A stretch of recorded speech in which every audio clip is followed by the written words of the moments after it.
அந்த ஹாஸ்பிட்டல்ல லைன் விஷயத்துல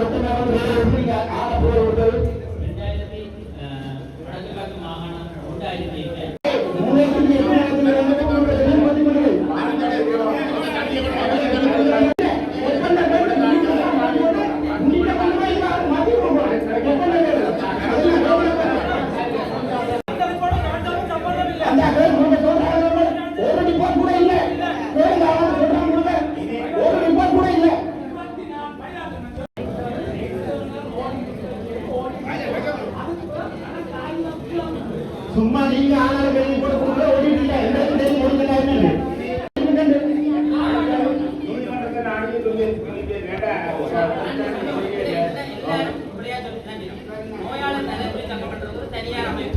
அது தனியார் அமைப்பு என்னன்னா வேற காசு கொடுத்தாங்க நீங்க போறோம் எம்பி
சட்டவிரோதமாக வந்து காணிகள் தனியார் காணிகள் எல்லாத்தையும் பறித்து பீகாரை வந்து கட்டி போட்டு இப்ப நீங்கள் வந்து மக்களுக்கு சொல்றீங்க. நீங்க நான் அன்றைக்கு பாராளுமன்றத்தில் பேசவும் கூட நீங்கள் எழுந்து சொன்னீங்க வந்து அந்த காணிகள் இல்லாத வந்து மக்களுக்கு கொடுக்கப்பட வேண்டும். சரிதானே?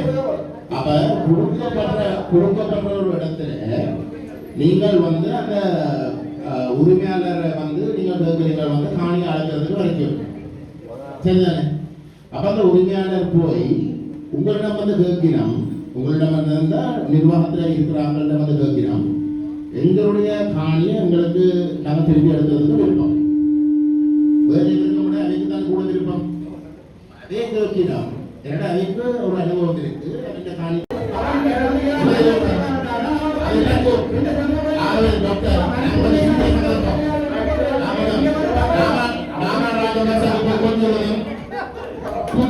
அதெல்லாம் வந்து சொல்றாங்க.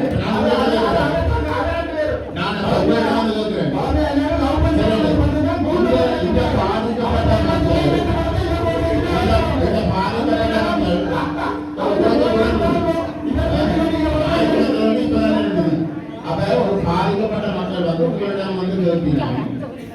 ஒரு பொறுப்பு வாய்ந்த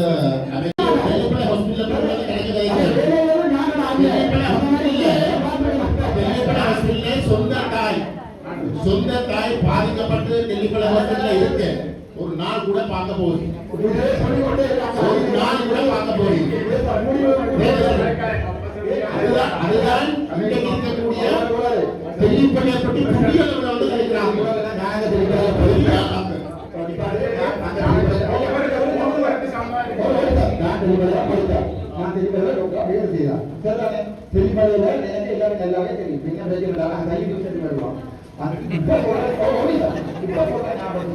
அந்த விகாரையை உடைச்சு கொடுக்க அரசாங்கம் அந்த விகாரையில் இருக்கிற ஒரு சொட்டு இடத்தை மிச்சப்படுத்தி கொண்டு சுத்தி இருக்கிற காணியை கொடுத்து அந்த விகாரைக்குரிய கம்பல் செய்து கொடுக்கிறது தான் யதார்த்தமான கதை.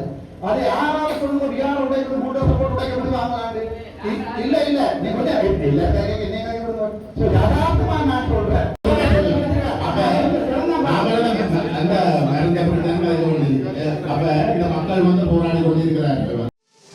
மேலதிக செய்திகளுக்காக எமது யூடியூப் தளத்தை சப்ஸ்கிரைப் செய்யுங்கள்.